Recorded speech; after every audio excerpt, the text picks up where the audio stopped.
Perkenalkan nama saya Randy Benika. Di sini saya sedang mewawancarai seorang narasumber. Nah, Bapak boleh diperkenalkan nggak Bapak namanya siapa? Pasti teman-teman juga belum tahu nama Bapaknya siapa. Baik, selamat siang. Salam sejahtera buat semuanya. Nama saya Tommy. Nama lengkap saya tentu saja Junito Ahmad Haryono. Bapak tuh kira-kira bekerja di bidang apa sih Pak? Punya profesi apa sebelumnya? Oh, sejak saya lulus kuliah di Universitas Indonesia dan saya lanjut bekerja di perusahaan asuransi. Gak lama kemudian saya sekolah lagi S2 di Amerika. Kemudian saya kembali ke Jakarta. Eh, Terus menggeluti dunia keuangan di perusahaan sekuritas. Kemudian masuk ke perbankan, saya masuk ke Bank Indonesia. Sejak itu 13,5 tahun saya masuk dalam beberapa departemen khususnya di bidang keuangan di Treasury, pengelolaan cadangan devisa dan sempat juga jadi auditor bank, sempat juga dikirim untuk ke Singapura dan memegang yayasannya Bank Indonesia terkait dengan dunia keuangan juga masih sebagai kepala divisi investasi. Dan terakhir saya masuk ke bank asing, perbankan komersial, sampai tahun 2023 saya pensiun. Dan sekarang masih lanjut lagi sebagai eh, profesi di keuangan juga, namun saya mengurus asosiasi Asosiasi. para treasury se-Indonesia. Hmm. Nah, kan Bapak kan lebih banyak bergerak di bidang keuangan ya di Hmm. perbankan. Nah, itu Bapak kenapa lebih milih bergerak di profesi itu Pak? Ya, sebenarnya dunia keuangan itu adalah salah satu engine utama pembangunan ekonomi. Jadi kalau pembangunan ekonomi itu kita bilang dimotori oleh sektor real, barang dan jasa, di tengah-tengah itu dibutuhkan interaksi dengan dunia keuangan. Artinya penyaluran dana dan juga penghimpunan dana. Nah, bank itu fungsinya banyak dan karena industri ini terus berkembang, bertumbuh, oleh karena itu ada misi-misi baik untuk memajukan Indonesia selaras sejalan dengan instrumen-instrumen keuangan yang ada di Indonesia. Nah, terus kan yang saya tahu Bapak kan lebih banyak masuk di Bank Indonesia ya. Nah, Hmm. itu kira-kira kenapa Bapak lebih memilih Bank Indonesia dibanding bank-bank lain? Uh, Bank Indonesia adalah bank sentral. Bank Indonesia sebagai lembaga negara memiliki tugas yang luar biasa berat, luar biasa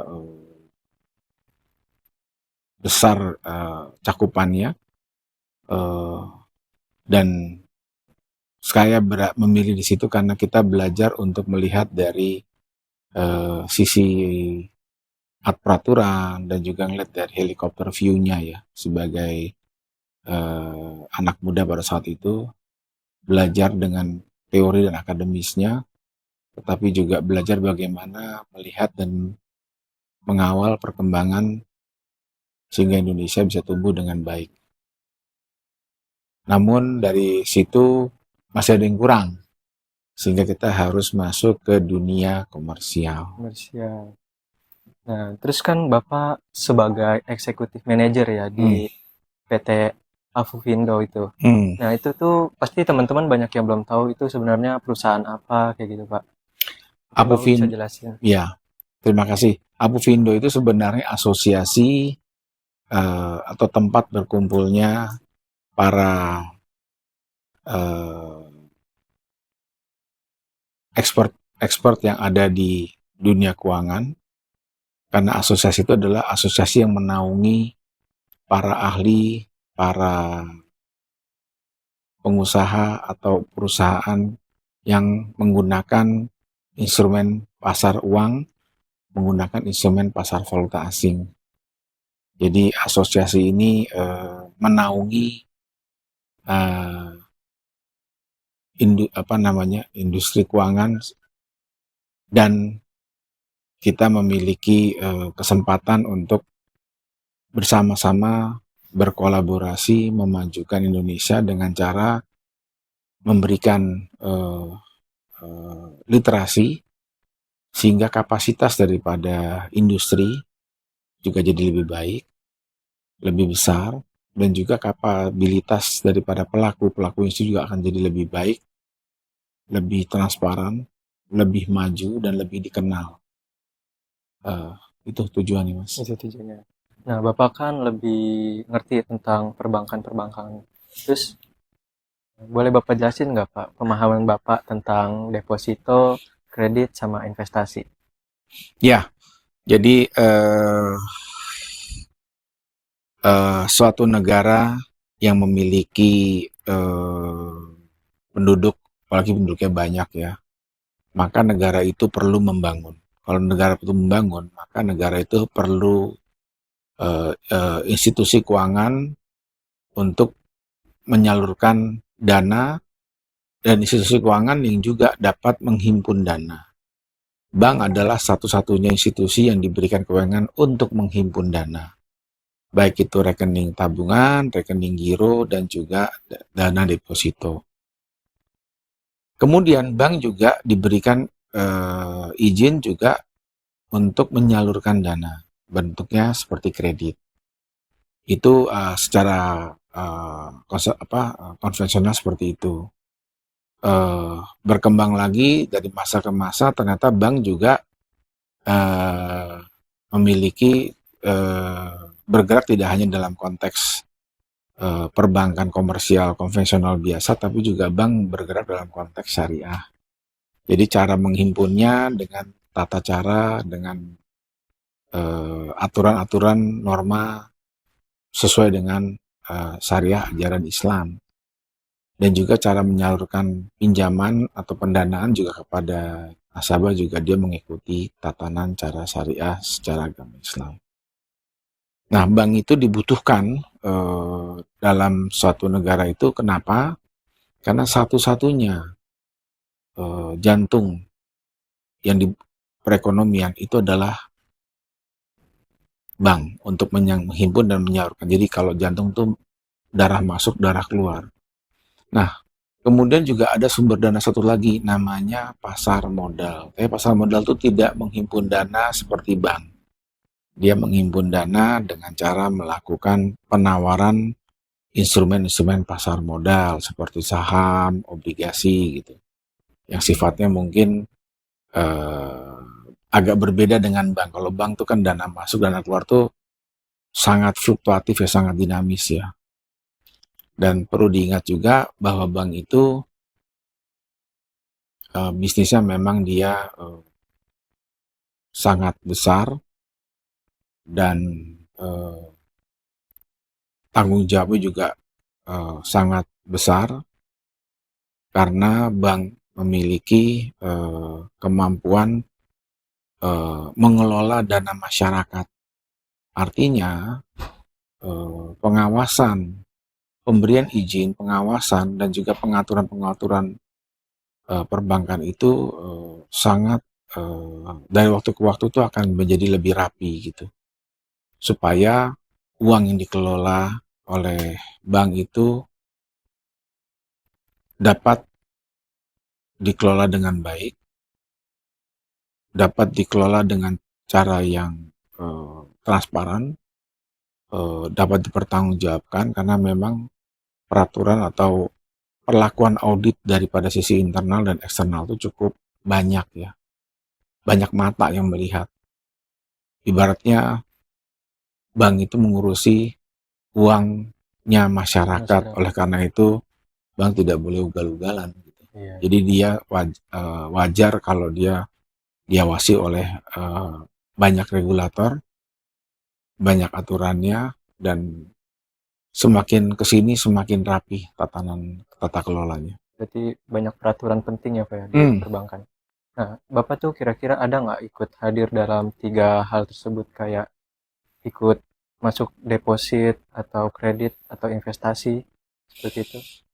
Sebagai direktur bank ya kita mengelola neraca bank, mengelola dana masyarakat dan pihak ketiga. Sebagai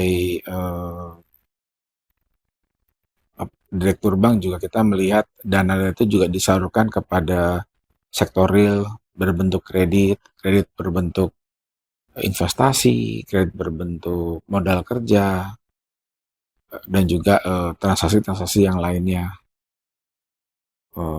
untuk membantu eksportir importir gitu ya. Dan juga bank juga memiliki produk namanya produk keuangan yang berbasis apa ya, transaksi jual beli ya. Misalnya kayak jual beli falas, jual beli obligasi. Nah, itu dikategorikan sebagai fee based income. Kalau kalau kredit kan itu berdasarkan interest accrual ya. Jadi pendapatan bunga secara harian. Jadi bank itu kita mengelola bisnis yang berbasis suku bunga dan juga yang berbasis transaksi. Nanti kalau ditanya lagi, bisnis apa lagi ke depan? Banyak. Bisnis bank itu bisa menyalurkan, mengelola dana payroll atau perusahaan-perusahaan yang ingin penggajian atau dana yang dikumpulkan pool funds dari beberapa industri yang punya cabang di mana-mana. Jadi dikumpulkan dalam satu rekening besar. Kan yang saya tahu kan Bapak kan selain bergerak di bidang bank, katanya Bapak punya ini apa, bisnis F&B, benar nggak Pak? Ya, betul. Jadi lepas dari dunia perbankan tahun 2023 akhir, saya mendirikan 1-2 PT yang bergerak di bidang food and beverage ya, F&B, atau kita bilang mungkin sisi layanan berupa restoran, kafe gitu, supaya kita belajar bagaimana membuat produk, bagaimana melayani tamu, dan bagaimana membaca perilaku daripada tamu yang datang. Itu dari F&B. Juga kita juga punya PT yang ngurusin properti. Bagaimana kita melakukan membaca pasar, khususnya dunia properti ya, jual beli dan juga sewa menyewa, hunian, termasuk juga menyediakan rumah akomodasi, bukan hotel tetapi rumah kos bagi mahasiswa yang sedang belajar di kampus dan juga bagi pegawai. Nah, boleh nggak Bapak ceritain sedikit bisnis Bapak yang F&B itu, restorannya seperti apa gitu Pak? Jualan makanan apa gitu? Kalau F&B ini pasti yang dijual pertama ada, kita bilangnya kafe ya. Kenapa kita bilang kafe? Banyak orang duduk, berkumpul, dan juga bekerja lewat working from cafe gitu. Yang paling mudah ditemui adalah minuman berjenis kopi. Atau juga minuman dicari yang minuman selain kopi. Jadi ada minuman biasa, ada minuman mocktail, ada minuman berbasis soda, dan juga ada minuman khas daerah. Misalnya dia wedang uwu, misalnya dia jahe gitu. Atau yang sering kita temuin mungkin umum tuh kita nemu air jeruk lah gitu, misalnya jeruk yang kita peras ya. Itu yang lebih unggul di situ kopi ya? Rata sih mas. Pada satu titik mungkin banyak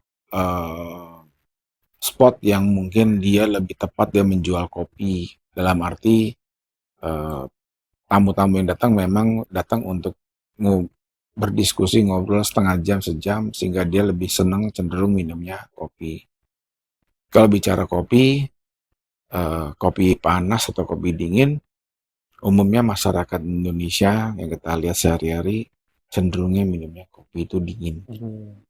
Jadi kita bilangnya es kopi. Dan cenderungnya itu polanya adalah minum dingin dan manis. Seperti kopi gula aren, kopi latte manis, blended ice gitu ya, es coffee yang dipakai blended ya. Kemudian juga lalu timbul turunan yang seperti kopi tapi bukan kopi, misalnya matcha gitu. Atau dicampur dengan powder pakai sea salt gitu ya. Nah, terus mungkin teman-teman ada yang pengen tahu Bapak tuh restorannya ada di mana, Restorannya namanya apa gitu. ya, restorannya namanya Sikai. Sikai itu Sikai Coffee itu ada di Cibubur, Cibubur. daerah Cimanggis ya. Itu 3 lantai, cukup luas, parkirnya juga cukup luas. Mainly kita memang jual kopi dan bukan kopi dan juga makanan ringan dan makanan yang setengah. Tapi ya pilihannya ya tidak banyak karena memang variasi minuman atau makan itu ditentukan oleh tamu yang datang. Jadi kalau kita membaca bisnis, ada kafe atau restoran yang hanya membuat produknya hanya line up-nya cuma sedikit. Karena apa? Karena segitu aja udah cukup untuk mendapat tamu dan volumenya. Gitu. Tapi juga ada yang kebalikan, dia membuka variasinya banyak. Karena memang tamu yang datang itu beragam demografinya gitu ya. Biasanya orang tua yang tidak kuat, maka dia cenderung minum bukan kopi. Bisa dia minum teh, minum matcha, minum air jeruk gitu. Asal bukan kafein gitu ya. Tapi juga banyak penggila kopi yang mencari kopi aneh-aneh gitu ya. Kopi yang sifatnya mungkin specialty gitu ya, specialty gitu. Berarti Bapak menyediakan banyak jenis kopi di situ ya? Seasonal ya Mas. Kadang-kadang kita cuma nyediain 1-2 varian single origin ya. Kadang-kadang kita nyediain juga yang minuman tematik lah. Tapi itu tidak bisa dijual setiap saat ya. Karena kadang-kadang gitu kita masih di F&B ini mesti pandai membaca dan strategi juga supaya kita bisa merotasi menu. Kalau kita nggak harus menu maka akan cenderung kelihatan agak bosan gitu ya. Terus berkembang sih ya Pak ya.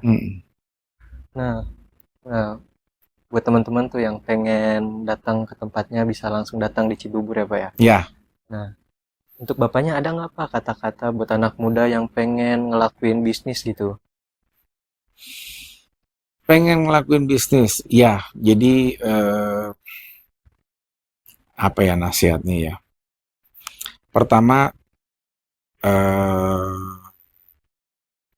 lakukan perencanaan dengan baik. Yang kedua, kalau punya modal dan modalnya tidak terlalu besar, ada baiknya belajar dulu dari kiri kanan, sehingga mendapat feel-nya. Feel sebagai pengelola yang bekerja di kafe, lalu nanti dapat feel sebagai pemilik. Kalau dia bekerja nanti, kalau dia memiliki, maka dia harus diskusi sama si pemilik supaya tahu cerita dan sukses atau tidaknya suatu usaha gitu ya. Jadi ada baiknya untuk anak-anak muda ini bisa nggak sih mulai dengan angka yang rendah? Bisa. Tapi ya tentu saja dengan modal yang tidak terlalu besar, baca potensi pasar yang ada, lakukan feasibility study secara sederhana ya, baru kemudian pelan-pelan dia eskalasi ke atas ya. Mudah apa tidak tergantung daripada lokasi. Kalau lokasinya bagus, mestinya jualannya tidak terlalu sulit. Lokasi bagus tuh gimana? Lokasi bagus tuh yang captive Mas, ada di dalam kantor, yang di mana kantor tuh sudah 70-80% kantornya terisi. Lokasi captive di mana? Ada di kantinnya di satu rumah sakit gitu. Ada di mall, tapi mallnya cuma mungkin hanya memiliki 10 atau 5 pedagang, itu akan jadi captive. Nah tergantung, kalau marketnya captive-nya udah dapat, kantoran atau mall gitu. Kalau kantoran tuh pasti Senin sampai Jumat pasti ramai. buka 6 jam, 8 jam itu udah insya Allah balik. Investasinya balik. Tapi kalau mau buka di luar lokasi-lokasi tersebut, maka harus berhitung dengan baik, terutama untuk membaca traffic ya. Seberapa banyak tamu yang datang dan hari-hari apa, jam berapa. Bapak ada nggak Pak nasihat atau tips-tips untuk anak muda yang lagi seneng-senengnya investasi-investasi gitu Pak? Dan sekarang banyak anak-anak muda yang udah investasi gitu. Um, uh, Tentu saja investasi ini bukan sesuatu yang kita buat kemudian pasti untung ya. Pasti akan ada Ruginya. kemungkinan juga usahanya jalan biasa atau kebalikannya tidak sukses gitu ya. Jadi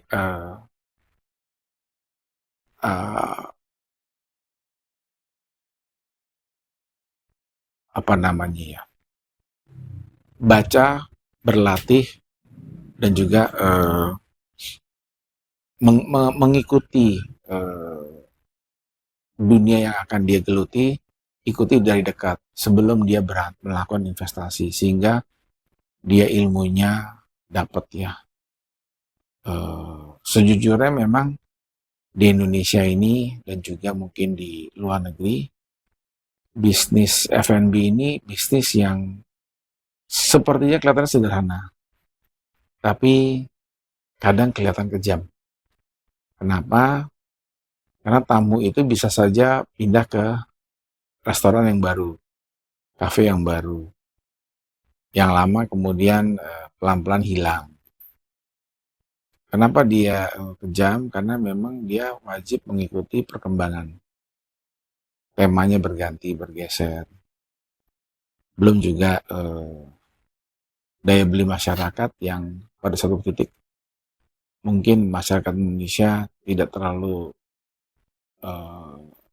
mudah belanja ya, artinya tidak bisa tiap hari itu belanja ke mall atau ke kafe gitu ya. Artinya mereka punya pola untuk menabung gitu, menghemat konsumsi, sehingga bisnis kafe ini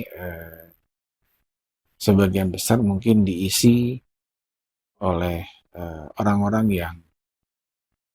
yang